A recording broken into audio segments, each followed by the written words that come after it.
পথে সঙ্গে Sujoy.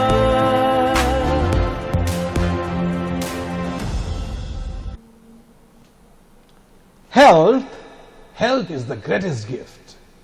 Contentment is the greatest wealth. And faithfulness the best relationship. নমস্কার, জয়ের পথে সঙ্গে সুজয় আপনাদের স্বাগত। আমি প্রফেসর ডক্টর সুজয় বিশ্বাস এবং আজকে জয়ের পথে সঙ্গে সুজয়ের 446th উইক, 446তম সপ্তাহ, 443তম এপিসোড। আজকের এপিসোডে আমার অতিথি কলকাতার খুব নামি নাম, আমার স্কুলের জুনিয়র, স্কুলের অ্যালামনাই, আমাদের টেকনো ইন্ডিয়া গ্রুপের অ্যালামনাই, সম্প্রতি খবরের শিরোনামে ব্রায়ান অ্যাডামসকে কলকাতা আসার জন্য E365 এর ফাউন্ডার কিঞ্জল ভট্টাচার্য। নমস্কার সবাই। Thank you Kinjal for coming to show. Thank you Sujoy.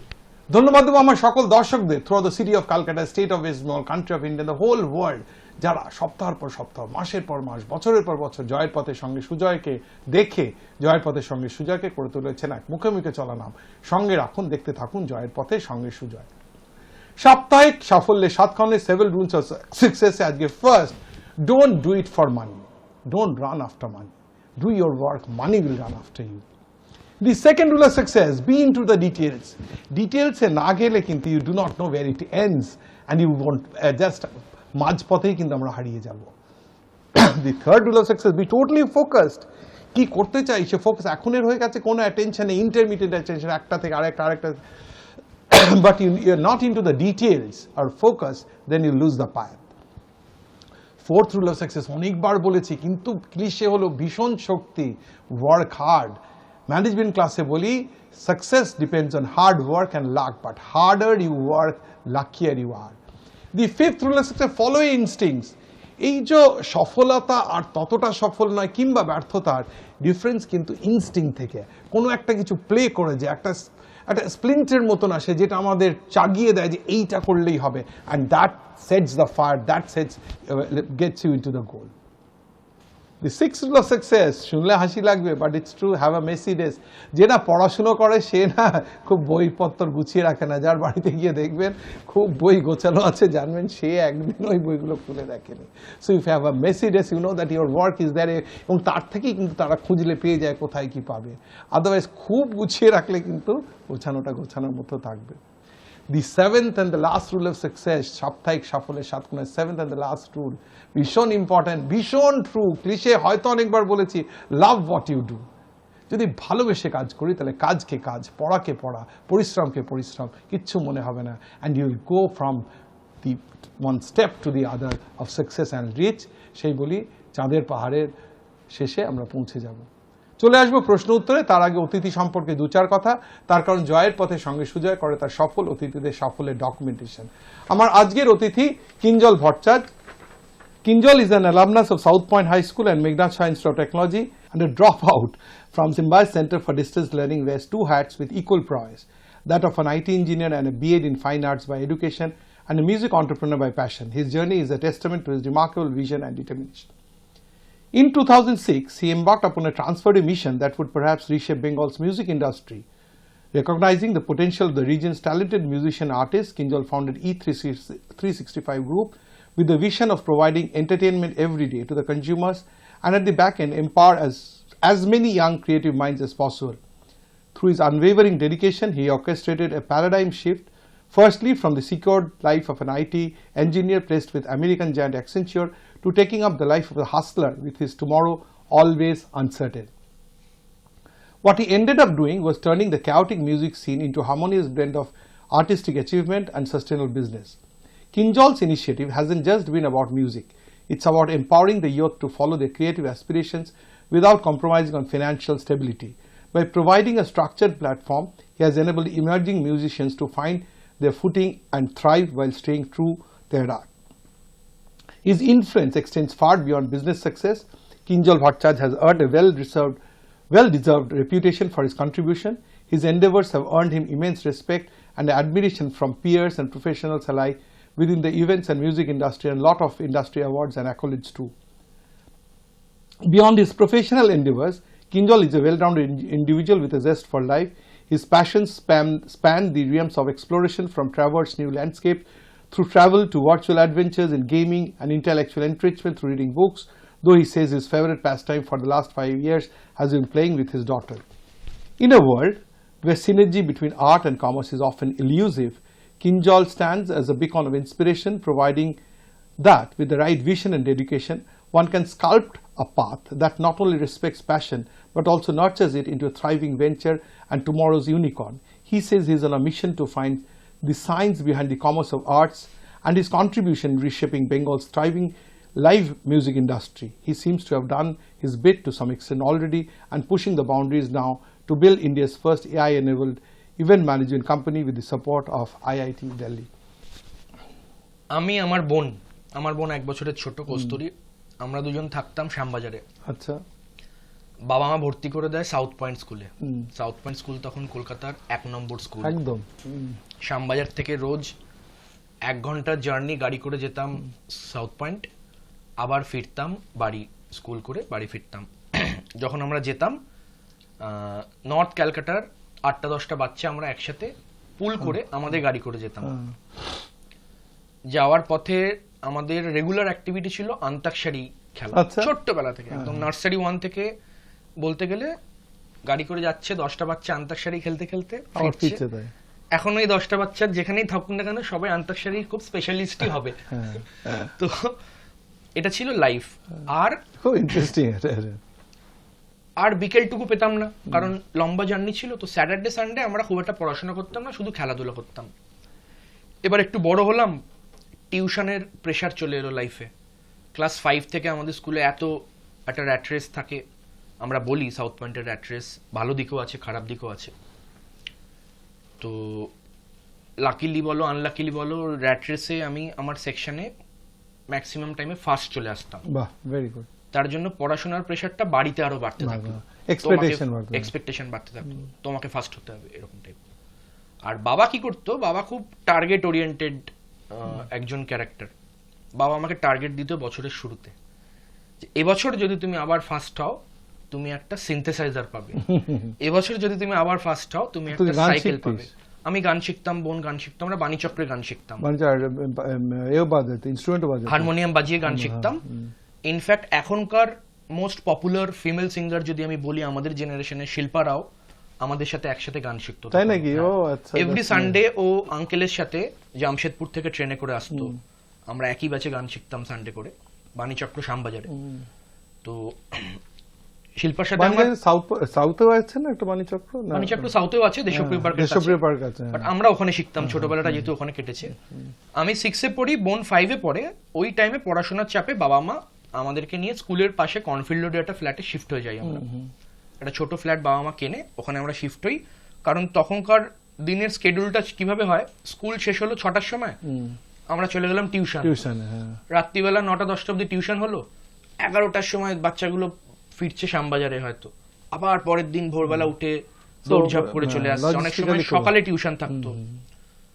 তো আমরা খুব ক্লান্ত হয়ে যেতাম আর প্রচন্ড স্ট্রেস হয়ে যেত। তো আমরা ওখানে শিফট করে যাই। তো Ballygunge became our weekday home and Shyambazar obviously আমাদের 3টে বড় বড় গোল্ডেন রিট্রিভার কুকুর ছিল। তো নিজেদের 4তলা বড় বাড়ি, লিফট আছে, তো ওটা তো আর কেউ ছাড়তে পারবে না। তো Saturday Sunday was spent in our home. সেই পরিস্থিতিতে স্কুলে বড় হওয়া। আর অদ্ভুত শোনাতে লাগলেও সাউথ পয়েন্টের টিপিক্যাল যারা first boy, second boy, third বয় না, তারা বইয়ের বাউন্ডারির বাইরে খুব একটা তারা যেতে পারতো না। মা আমাদেরকে বইয়ের বাউন্ডারির মধ্যে ধরে রাখার চেষ্টা করতো। বাবা was our extra curricular sponsor. তো আমি আর আমার বোন ক্রিকেট শিখতাম মানে মাঠে গিয়ে প্রপার ক্রিকেটের ট্রেনিং নিয়ে। এটা আমরা শিখতাম হচ্ছে দেশবন্ধু পার্ক আর চন্দ্রনাথ চ্যাটার্জি মেমোরিয়াল। চন্দ্রনাথ চ্যাটার্জি মেমোরিয়াল হচ্ছে বাগবাজারে। দুটো জায়গায় আমরা প্রফেশনালি ওখানে গিয়ে ওই সময়কার আর কি অ্যামেচার ক্রিকেট যেটা হয় সেটা শিখছি। কোন ক্লাস থেকে ধরে নাও, ক্লাস 3-4 এরকম। মানে তখনও সাউথে আসিনি। তো ক্রিকেট শিখছি, পাড়াতেও ক্রিকেট চলছে, ওখানেও ক্রিকেট খেলছি, গান শিখছি, আস্তে আস্তে কিবোর্ড শিখছি। তো বাবা এই জিনিসটাকে কনস্ট্যান্ট পুশ করছে। মায়েরও সাপোর্ট ছিল, বাট মা was very very strict. Academics এবার আছে। বাবা লয়ার, মা কমার্শিয়াল ট্যাক্স অফিসার, তো বাড়িতে পুরো বাতাবরণটা খুব স্ট্রিক্ট ছিল। তার মধ্যে বাবা ওয়াজ দ্য মোর ফান গাই, মা was the strict disciplinary woman. তো এই ব্যালেন্সে সামাও আমরা বড় হই। পড়াশোনার একটা স্ট্রিক্টনেস ছিল, আবার খেলাধুলার একটা বা এক্সট্রা 11-12 কি সাউথ পয়েন্টে পড়েছিস? হ্যাঁ 11-12 আমরা দুজনেই সাউথ পয়েন্ট, মানে নার্সারি 1 থেকে 12 অবধি সাউথ পয়েন্ট। আমি এক্সামিশন পেয়েছিলাম, আমি ক্লাস 10 এর থেকে 11 ওঠার সময় এক্সামিশন পেয়ে আমি 11 এর সায়েন্স নিয়ে পড়ি। তো ক্লাস 6 থেকে কি হলো, এই যে শিফটটা হলো, এই শিফটটা হওয়ার পর আমাদের লাইফে এক্সট্রা কারিকুলারের জন্য আরো 1-2 ঘন্টা বেড়ে গেল। রাইট, ট্রাভেল টাইমটা বেড়ে গেল, বেঁচে গেল। বেঁচে গেল। তো আমরা কি করব, আমরা খেলাধুলা তো করছি, ব্যাডমিন্টন শিখতে স্টার্ট করলাম, সুইমিং এ ভর্তি হলাম একটু কয়েক বছর পর। তো এটা Interesting. কনস্ট্যান্ট চললো। আর আমি কিবোর্ড শেখা স্টার্ট করলাম। আমার সত্যি কথা বলতে গেলে আমার হারমোনিয়াম খারাপ লাগতো বলবো না, কিন্তু হারমোনিয়ামের সাথে যেভাবে ওই সময় বাচ্চাদেরকে শেখানো হতো না, খুব কঠিন ভাবে শেখানো হতো, ওই সিস্টেমটা আমার ভালো লাগতো না, আমি অ্যাডাপ্ট করতে পারতাম না। তো গানটা আমি গাইছি কিন্তু হারমোনিয়ামটা বাজাতে পারছি না। But the moment I own the keyboard, বাবা তো প্রাইজ হিসেবে আমাকে দিল, instantly I could adapt to it. আর Connect to সঙ্গে it. সঙ্গে হ্যাঁ I could connect to it. আর সঙ্গে সঙ্গে আমার ওয়েস্টার্ন মিউজিকের প্রতি আমার ঝোঁকটা বেড়ে গেল। আচ্ছা, তার আগে সারেগামা শিখতাম, এবার আমি স্টাফ নোটেশন শেখা স্টার্ট করলাম, বাড়িতে একজন পিয়ানো টিচার আসতে স্টার্ট করলেন, এটা স্টার্ট হলো। প্যারালালি আমরা কি শিখতাম, ছবি আঁকা শিখতাম। আমার একটা by the way BEd in fine arts আছে। হ্যাঁ আমি দেখলাম। তো আমি বেসিক্যালি ওটা হয়েছে ওই ছবি আঁকাটা করতে করতে করতে করতে করতে করতে মনে হলো পুরো এটাকে। লাস্ট এক্সাম যেগুলো ছিল বিএড এর এক্সাম, ওটা অবধি কমপ্লিট করে ফেলি। তো বিএড ইন ফাইন আর্টস পাই আমি একটা, এবং প্যারালালি স্কুলের পড়া চলছে। এবার চলছে হাই স্কুলে একটু ডানাও গজায়, পাড়ার ছেলে হয়ে যায়, স্কুলের পাড়ার ছেলে একদম। তো একটু ডানা গজায়, তখন একটু প্রেমেও পড়ি ওই সময়, তো একটু মনটা উড়ু উড়ু। পড়াশোনার থেকে একটু আস্তে আস্তে ইনক্লিনেশনটা বেশিরভাগ 11-12 গান বাজনার দিকে কো-কারিকুলার চলে যায়, কো-কারিকুলার দিকে বেশি যায়। তো সবাই হয়তো ভেবেছিল আমি আইআইটি ক্র্যাক করব। আমি আইআইটি স্ক্রিনিং পরীক্ষার আগের দিন মায়ের সাথে তান্ত্রা যাই, একটা পাওয়ার এফএম এর কন্টেস্ট জিতে কাপল পাস, গার্লফ্রেন্ডকে বলি তান্ত্রা যাবি, শুনে আটকে ওঠে।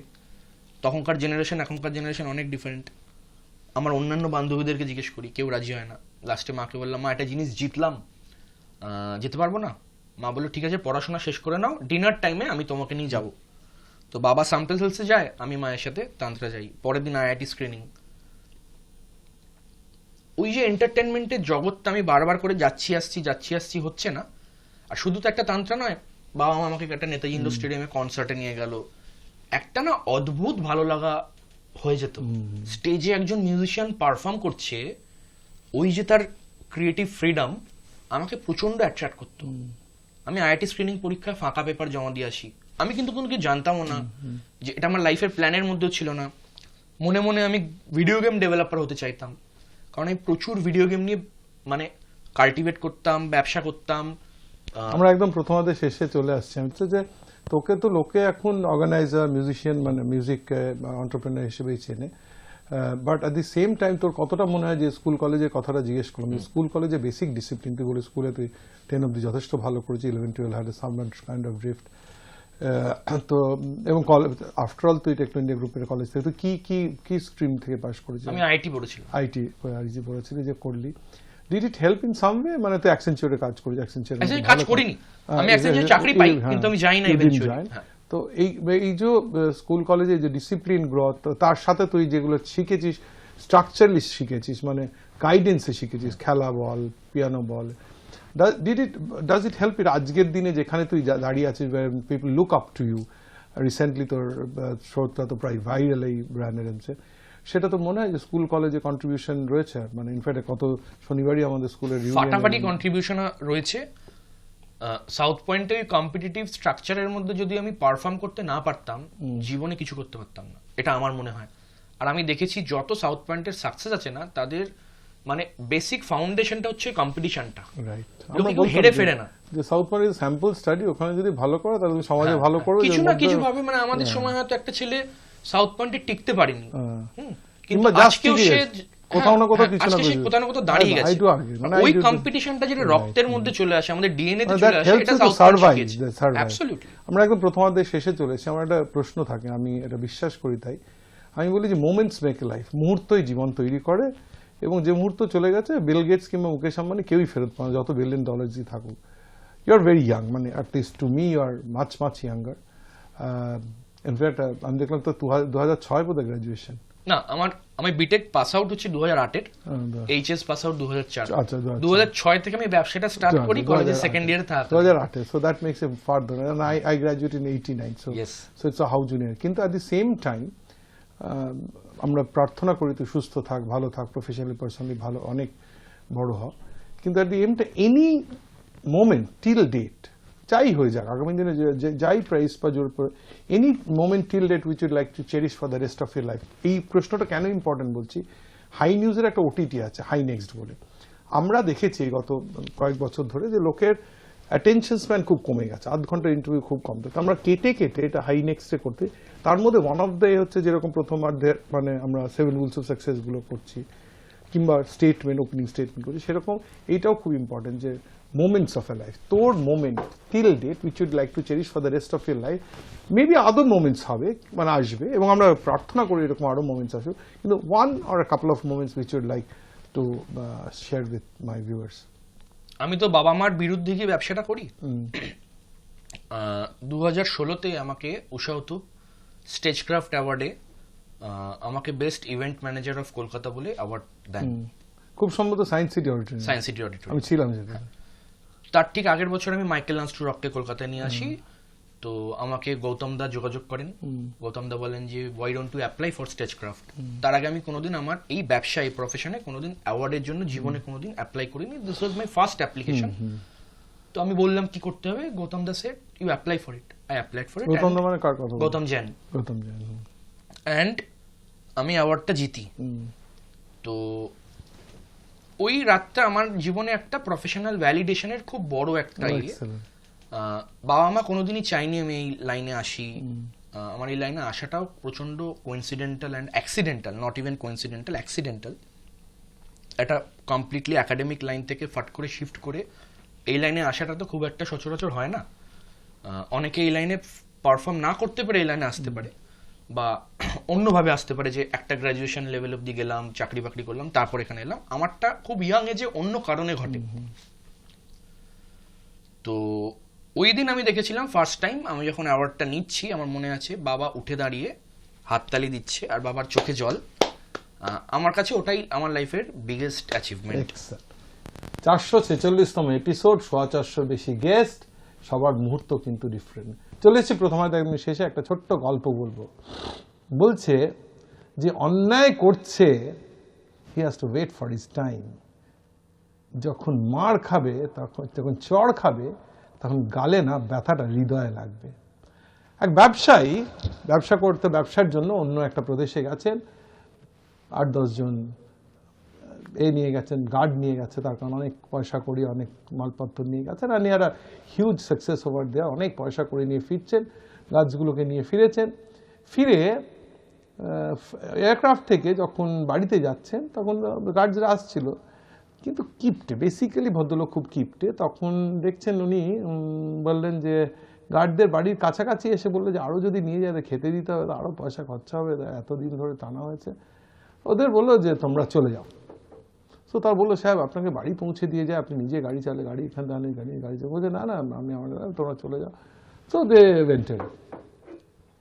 বাড়ির ঠিক 100 মিটার আগে প্রায় গোটা 60 লোক, চোখ মুখ বাঁধা, মুখ কপাল বাঁধা করে ঘিরে ধরলো, দস্যুর দল আর কি, গুন্ডার দল। ঠিক আছে, সব যা আছে দিয়ে দাও। গাড়ি থেকে নেমে এলেন এখান থেকে, and he couldn't do anything, সে দিয়ে দেওয়ার জন্য প্রস্তুত হচ্ছেন। দুজনের চোখের দিকে দেখে বুঝতে পারলো এরা ওর চেনা। তখন বলল, আরে শৈবাল, আরে কৌশিক, তোরা এসছিস আমাকে করতে। যাদের বলল তারা কিছুটা হয়তো অন্তরের টাকে, কিছুটা হয়তো লজ্জায় সত্যি তাদের মুখোশ খুলে ফেললো, এবং এরা একসময় এর সাথে অনেক বছর কাজ করেছে। তো বললো সাহেব দেখুন আমরা তো খুব খারাপ অবস্থা, এরকম করেই খাই, চুরি দুষ্টুমি করেই খাই, আর কি করবো একদম। তো আমাদের মাফ পারলে মাফ করে দেন। বলছে দেখ আমি তো অনেক কষ্ট করে এটা এটা করিস না। তারা অন্যদের হাতে পায়ে ধরে, 58 জনকে হাতে পায়ে ধরে বলে যে সাহেবের কাছে আমরা নুন খেয়েছি, ওনার কাছ থেকে আমরা করা যাবে না, আমরা অন্য যাতে আমরা আরো করবো, কিন্তু এতে করা যাবে না। And it was sorted out, এবং উনি বাড়ি চলে গেলেন। বাড়িরকে স্ত্রীকে গিয়ে বললেন যে দেখো আমি এরকম ধরা পড়ে দেয়, মানে বলে কেমন ছিল তোমার ট্রিপ, বলছে দারুণ ছিল, কিন্তু এই তো বাড়ির সামনে এসে এরকম হলো। ভদ্রমহিলা তখন বললেন, which forms the moral of the story, ভদ্রমহিলা বললেন দেখো ওই যে দুজন যদি তোমাকে না বাঁচাতো তাহলে কিন্তু 58 জন তোমাকে মারার জন্যই আর একদম ছিনতাই করার জন্য রেডি ছিল। তার মানে ওই দুজনের জন্যই কিন্তু তুমি ছিল। মনে খেয়াল হয়েছে? ইফ ইউ কম্পেয়ার, যে আমরা ঘন্টায় 60 মিনিট, আমরা 60 জনের সাথে 60 মিনিটকে কম্পেয়ার করতে পারি। এই 60 মিনিটের মধ্যে 2 মিনিট যদি আমি ঈশ্বরের চিন্তা করতে পারি, তাহলে কিন্তু বাকি 58 মিনিটের কর্ম আমাদের নিউট্রালাইজ হয়ে যাবে। That's so important. আমি যখন বলি হোলসাম হ্যাপিনেসে বলি health wise happy, wealth wise happy, emotionally happy and spiritually happy. এই স্পিরিচুয়ালিটি খুব দরকার জীবনে। 2%, the moral of the story, 2% সময় যদি আমরা ঈশ্বরের, সেই ঈশ্বর যে ফর্মেই হোক, আল্লাহ হোক, ভগবান হোক, যিশু হোক, নানক হোক, ক্রাইস্ট হোক, যে কোনো, যদি সেই সুপার পাওয়ার আছে বলে মনে করি, কিংবা যদি মানুষের কোনো একটা নামও নেই তার আছে, যদি সেই জন্য ভালো, যদি ভালো কাজ করি জীবনে, 2% ভালো কাজ করি, ঈশ্বরের কারণ 2% ভালো কাজ করলাম, the rest will be taken care of. চলে আসবে একটা ছোট্ট বিরতির পর। আপনারা দেখছেন জয়ের পথে, সঙ্গে সুজা। জয়ের পথে সঙ্গে সুজা, জয়ের পথে সঙ্গে সুজা।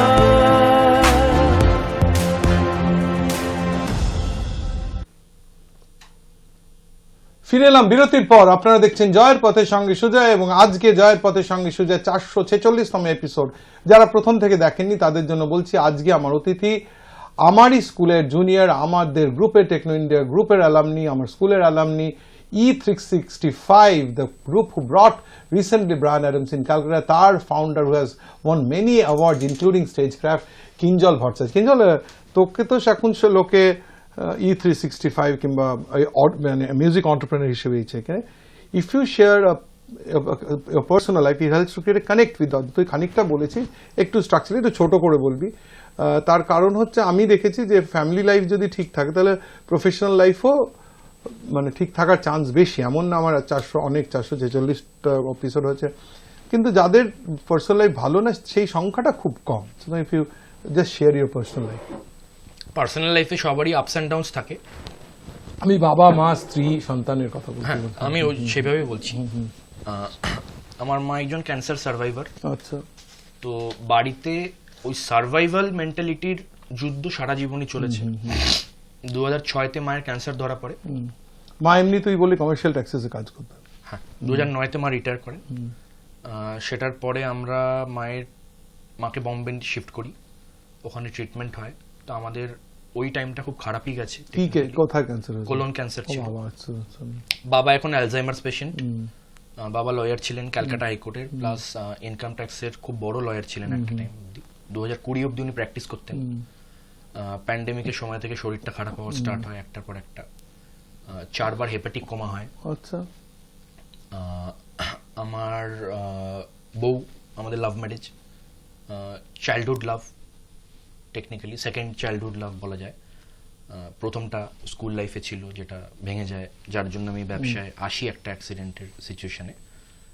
তো আমাদের একটি 5 বছরের বাচ্চা মেয়ে আছে, কন্যা আছে।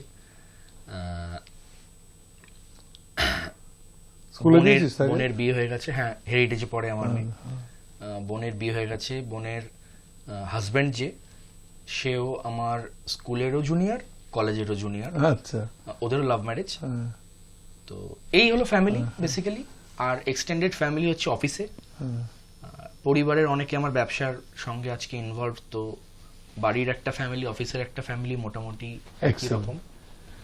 এই যে তুই বললি যে ধর যারা তোকে অর্গানাইজ হিসেবে দেখাবে, এই ইন্টারভিউর আগে হয়তো ভাবতেই পারবে না যে you had a grueling time, your mother fighting cancer, your father such a lawyer of stature, মানে suffering from Alzheimer's. এটা তো মানে আমি বলি ফেসবুকের জীবনটাই তো জীবন না, মানে সবাই খুব হাসে, মানে বাট এগুলো তুই ফেসবুকে আমার দেখতে পাবে, আমি আমার দুঃখগুলো ফেসবুকে আমি লিখি, বলছি আর কি, কষ্টগুলো এমনি লিখি। আমি জেনারেলি বলি ঠিক। যে জেনারেলি লোকে ট্রাই টু পোর্ট্রে আর কি, মানে মজা করে বলি যে ফেসবুকে খাচ্ছে রুটি দিচ্ছে পিজা আর কি, মানে ইটস লাইক দ্যাট, মানে প্রজেক্টই।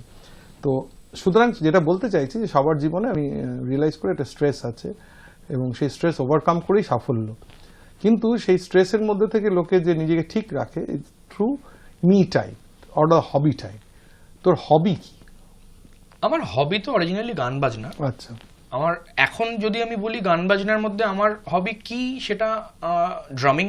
আমি যদি একটা ফাঁকা ঘরে নিজে 2 ঘন্টা ড্রামস মানে বাজাতে আমি পারি, তোকে সবথেকে একটু এক্সাম্পল ক্রিয়েটিভ স্যাটিসফ্যাকশন আমি বেশি পাই। যখন সৌমিত্র বাবুর 150তম এপিসোডে সৌমিত্র চট্টোপাধ্যায় এসেছিলেন, ওনার সময় অনেক পড়াশোনা করে এসেছিলাম, কেন এমনি তো শিক্ষিত লোক, প্লাস 60 বছর বাই দ্যাট টাইম যখন এসছেন 2020 বিগিনিংয়ে, তখন 60 বছর হয়ে গেছে ওনার, 2019-এ 60 বছর হয়ে গেছে তো ওনার ইন্ডাস্ট্রিতে। তো কিন্তু আমি যখন হবি বললাম, so I was very surprise to find ওনার হবি হচ্ছে আঁকা। ওনার স্ট্রেস বাস্টার আঁকতেন এবং সেটা তো মানে খুব কম জায়গায় বলেছেন। তো সেই জন্য একটু মানে এইটাও আমাদের ওই ওটিটিতে যে আমরা আমার স্ট্রেস বাস্টার ড্রামিং, তারপর দেখতে গেলে ভিডিও গেম খেলা, গান শোনা, মেয়ের সাথে খেলা করা, এগুলোই মানে মানে ড্রামস করে you just get a lot of. এবার বল, সাউথ পয়েন্টে পড়লি, ভালো স্টুডেন্ট ছিলি, 11-12-এ ডাইরেক্ট অ্যাডমিশন পেলি, anyhow joint was not that great, মানে নট দ্যাট গ্রেট মানে সেরকম মানে আইটি জয়েন্টের আগে আমার একটা অ্যাক্সিডেন্ট হয়, আচ্ছা, তো আমি জয়েন্টে খুব একটা ভালো র্যাঙ্ক করতে পারি না।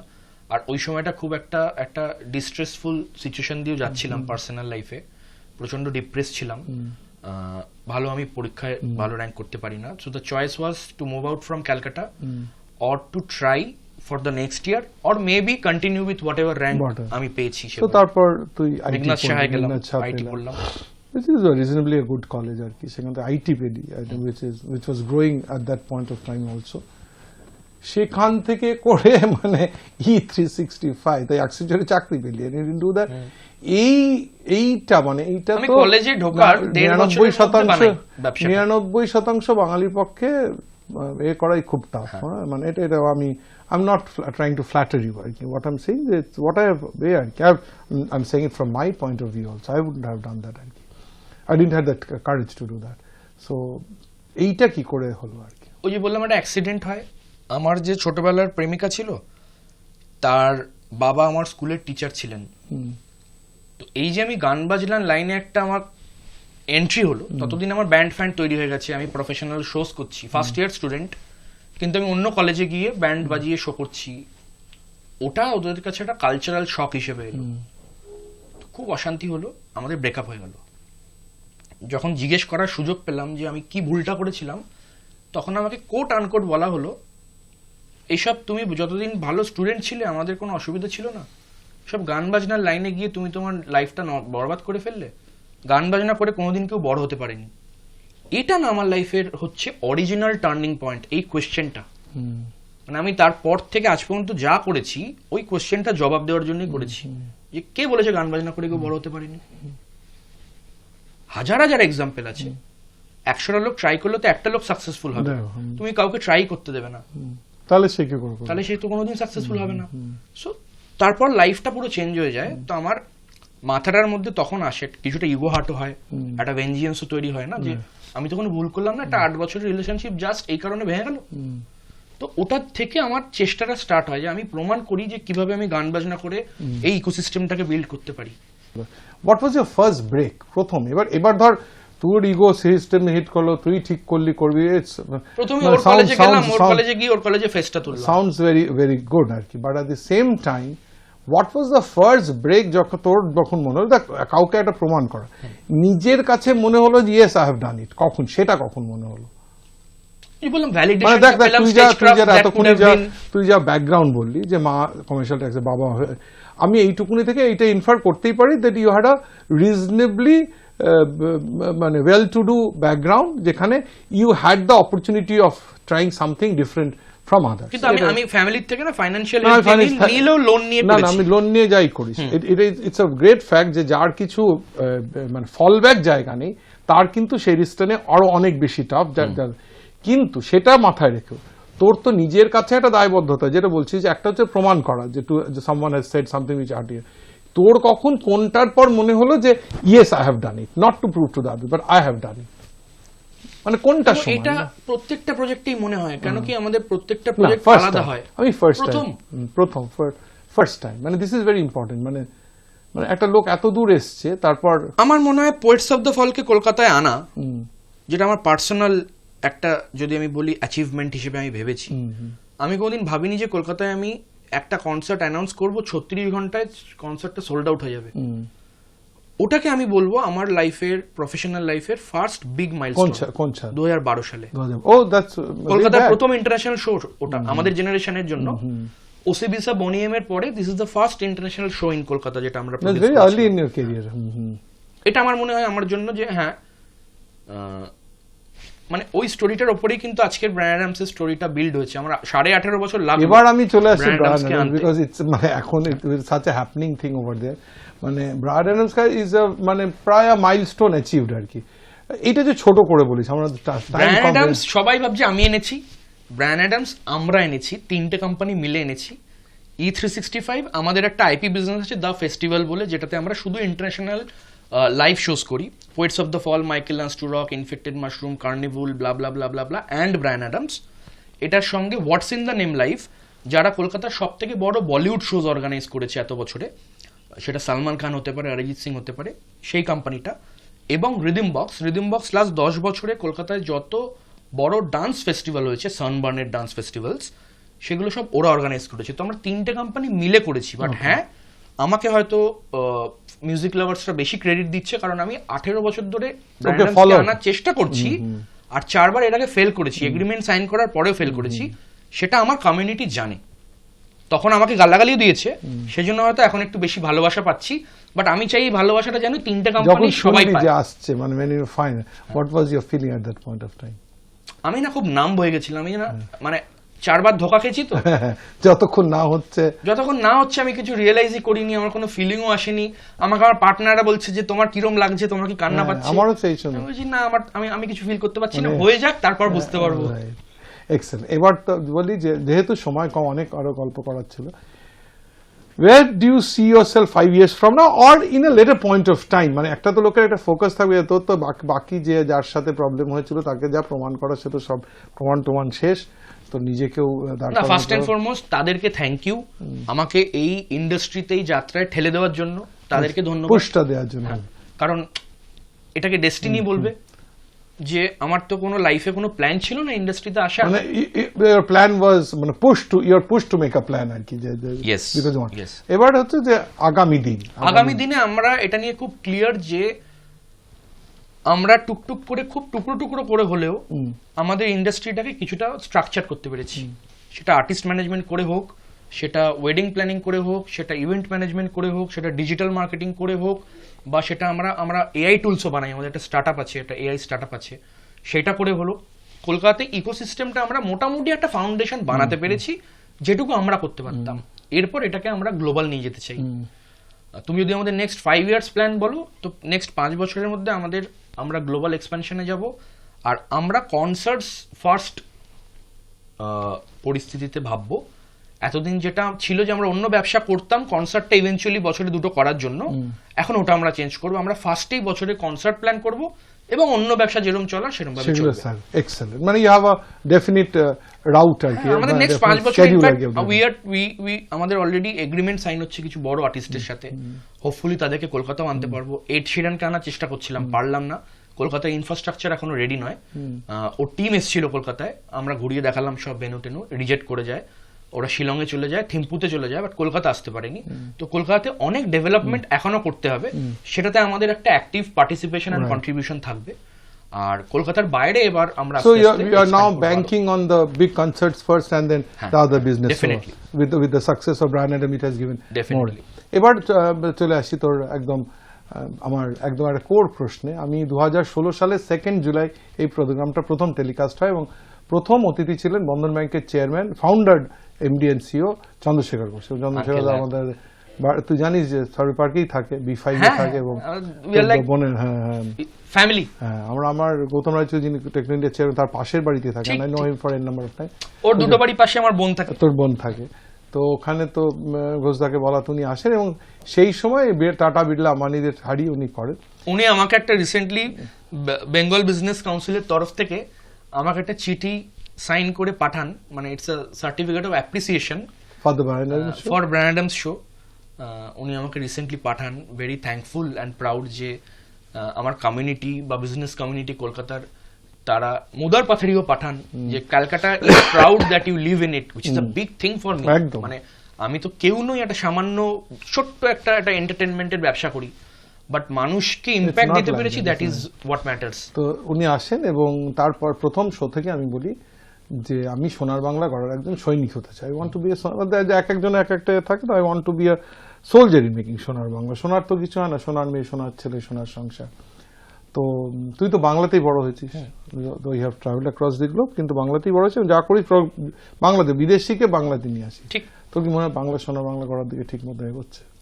দেখো, যেটুকু এগোচ্ছে আরো খাটতে হবে, কারণ আমরা এতগুলো কমিউনিটির সাথে দেশে বিদেশে কাজ করি, আমরা অনেক পিছিয়ে আছি, আরো অনেক খাটতে হবে। বাট একটা ডিরেকশন দেখতে পাচ্ছি আমি, It's moving নিশ্চয়ই forward. সিনিয়ররা আরো বেশি ইনভলভড ওই গেম প্ল্যানটার মধ্যে, বাট ডেফিনেটলি একটা ডিরেকশন দেখা যাবে। 7th highest spoken language in the world, that is our Strength, potential. force. সেটাকে ফুল ফ্লেজেড কমার্শিয়ালি আগে ম্যানিফেস্ট করতে হবে। আমরা ইমোশনালি এত বেশি ম্যানিফেস্ট করি না, সেজন্য আমাদের কিন্তু কমিউনিটি আস্তে আস্তে ভেঙে যাচ্ছে।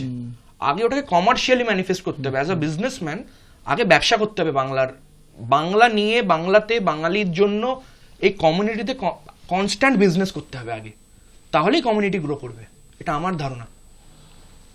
প্রত্যেক সপ্তাহের মতো বলবো, কিঞ্জলের থেকে স্টেটমেন্টের কিউ ধরেও বলবো যে সোনার বাংলা শুধু কোনো রাজনৈতিক দল নেতা নেত্রী করবেন না, সোনার বাংলা করবেন আপনার আমার মতন সোনার বাঙালি।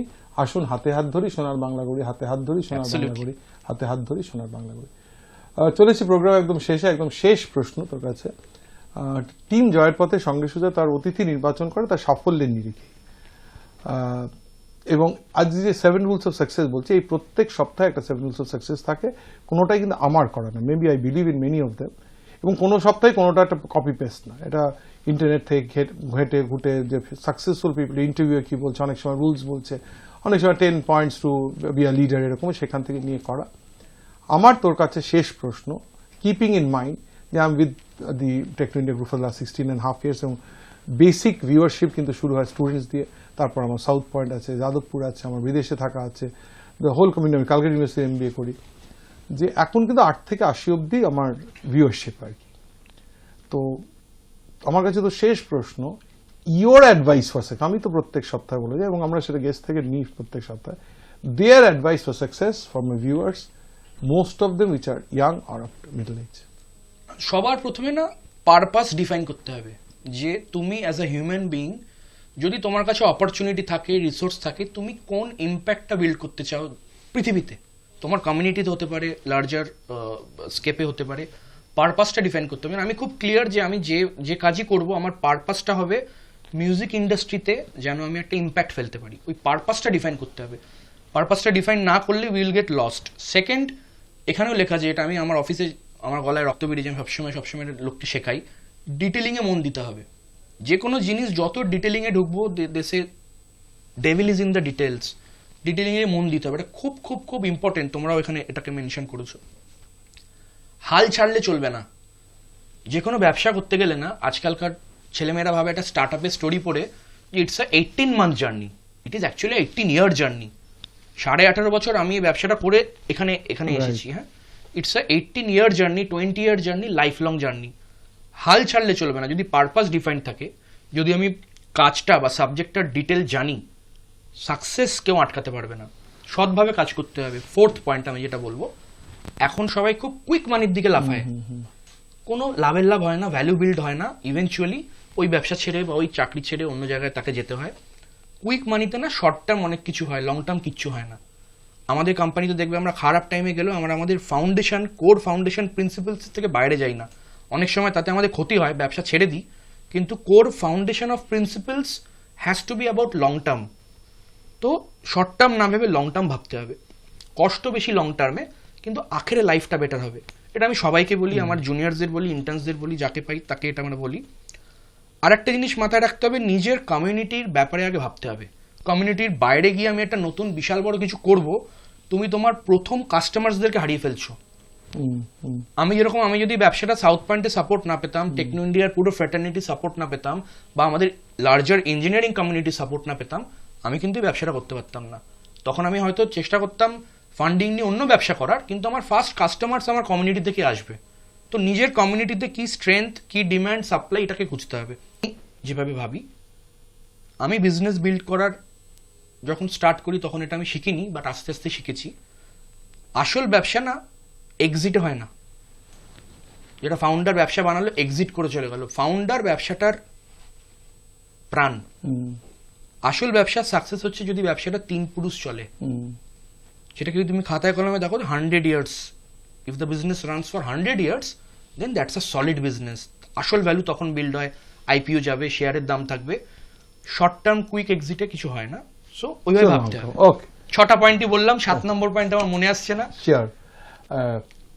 তো যেটা বললো, ইফ ইউ সামারাইজ, যে stick to the basics, have perseverance, consistency, B fair, মানে আনফেয়ার ওয়েজে বেশি দূর এগোনো যাবে না। And it's not built, Rome was not built in India, business is not built in India, success is not built in India. আমি একটা 7th point পেয়েছি, বলতে পারি? হ্যাঁ, নিশ্চয়ই। 7th পয়েন্ট হচ্ছে, যেভাবে হোক, যখন হোক, চেনা লোক হোক, অচেনা লোক হোক, যদি মানুষ বিপদে পড়ে তাকে হেল্প করতে হবে। So, this is my 7th point, I think. Yeah, যে be by the side of the people. ওই যে বললাম না, আজকে বলছেন গল্পটায় 2% ভালো কাজ করলে 98% of the problem will be taken into care. চলেছি একদম প্রোগ্রামের শেষে। ধন্যবাদ দেওয়ার পালা। ধন্যবাদ দেব দিব্যেন্দু শেখর লাহিড়ী, আশা কমিউনিকেশন, সুজয় সাহা স্যাটলিং advertising, Sharmistha Das canvas communication, Abhijit Mitra portray advertising, Gautam Pal information advise, Numi Mehta Selvel advertising, Keshto Shah কারুতে আর হোর্ডিং পোস্টার্স ব্যানার্স দিয়ে জয়ের পথে সঙ্গে সুজয়কে করতে মুখে মুখে চলা নাম। ধন্যবাদ সুদীপ কুমার কুন্ডু এবং সুশোভন কুন্ডু, ডিরেক্টর রেজনোভে গ্রুপ, যারা প্রত্যেক সপ্তাহে ডিজিটাল মার্কেটিং করেন, ডিজিটাল প্রমোশনিং করেন আমাদের, অনেক বছর ধরে করছে। Thanks to Sushovan Sudip. Thanks to আমাদের দেব সেন, প্রথম, মধ্য এবং শেষে যে গানটা শোনেন, দেব সেন লিখেছে এবং কম্পোজ করেছে এবং ডাইরেক্ট করেছে, এবং 240তম এপিসোডে এসেছিল। রাঘব চট্টোপাধ্যায়, যে এই গানটা অসম্ভব ভালো গেয়েছে এবং 315তম এপিসোডে এসেছিল। এবং ধন্যবাদ দেব trustees and directors of Shreyabrata school of nursing, যারা কিছুদিন হলো আমাদের সাথে ছিলেন। ধন্যবাদ দেবো। আর ধন্যবাদ দেবো আপনাদের, যারা সপ্তাহের পর সপ্তাহ, মাসের পর মাস, বছরের পর বছর জয়ের পথের সঙ্গে সুজয় দেখে, কোনো সময় মেসেঞ্জারে, কোনো সময় হোয়াটসঅ্যাপে, কোনো সময় ইউটিউবে কমেন্টস দিয়ে, আমার অফিসে এসে, আমার রাস্তায় বলেছেন যে স্যার খুব ভালো লাগছে, দাদা সুজাদা খুব ভালো লাগছে, কাকু খুব ভালো লাগছে, আঙ্কেল খুব ভালো লাগছে। সো আপনারা না ছাড়া এটা একদম অসম্ভব হয়ে যেত। আস্তে আস্তে কিন্তু আমরা 446, মানে 450 দিকে চলেছি। চলে যাব একদম প্রোগ্রামের শেষে, প্রত্যেক দিনের মতন বলে যাবো একটা মোটিভেশনাল শায়রি, হিন্দিতে বলি, বলতে ভালো লাগে। And today I start. ना पूछ कि मेरी मंजिल कहाँ है, ना पूछ कि मेरी मंजिल कहाँ है, अभी तो सफर का इरादा क्या है, अभी तो सफर का इरादा क्या है, ना हारूंगा हौसले ये खुदा से वादा किया है, ना हारूंगा हौसले ये खुदा से वादा किया है, बिना संघर्ष कोई महान नहीं होता, बिना संघर्ष कोई महान नहीं होता, पत्थर में भी जब तक चोट ना आए वो भगवान नहीं होता, पत्थर में भी जब तक चोट ना आए तब वो भगवान नहीं होता, पत्थर में भी जब चोट ना आए वो भगवान नहीं होता। नमस्कार, फिरे आसबो পরের শনিবার বিকেল 5:30টায়। জয়ের পথে